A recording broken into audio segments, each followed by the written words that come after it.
That's coming up in a moment.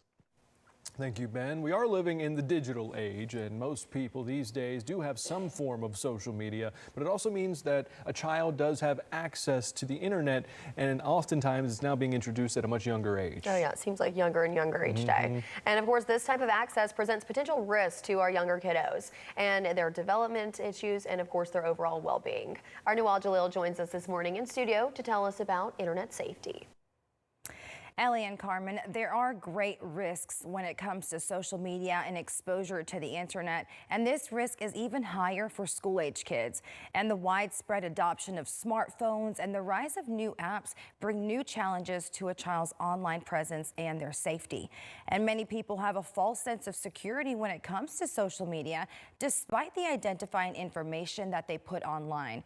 I spoke with Paul Hutchison. He's the executive director of The Sound of Freedom, a film based on child trafficking. He tells me that it's crucial for parents to understand the biggest danger for children is right in their cell phones, in their apps, and in their gaming programs.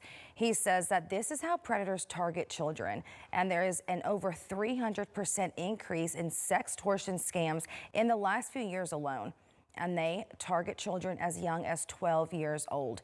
And many of these online predators are creating fake profiles, starting conversations with kids online or while gaming, and then moving that conversation to other apps like WhatsApp and Telegram. He says the best way to prevent this from happening is to talk to your children and know what they are doing online. The best thing you can do is go home and have a conversation with your children. Go home and hug your kids, because you need a relationship with them where they can very comfortably come to you and say, hey, Mom, hey, Dad, I did something stupid. I sent a picture of myself, and now they're asking me for this. And we as parents need to be very aware of what our kids are doing online, the people that they're talking to, because the majority of children who are being sold, who are being trafficked for some of these horrible things, actually sleep in their own beds at night. And their parents have no idea what's going on, other than the fact that they have a massive change in their energy and their behavior and their social activities, etc. Paul tells me that limiting the personal information that you put online about yourself and your children is vital. And he says that over 90% of these child exploitation victims are exploited by someone that the family knows. If the perpetrator knows your family and knows your child's interests or the games they play, it's easy for them to create a fake profile and target them.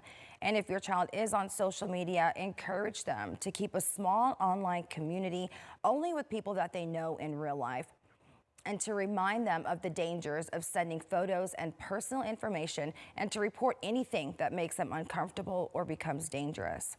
Again, it is important to encourage and build relationships with your children, and to also be able to identify the warning signs in your kids. And those include any radical change in behavior, the way they dress, or their attitude. And if you want more information on keeping your child and yourself safe online, you can visit liberatinghumanity.com. Thank you, Noel. Now the graduation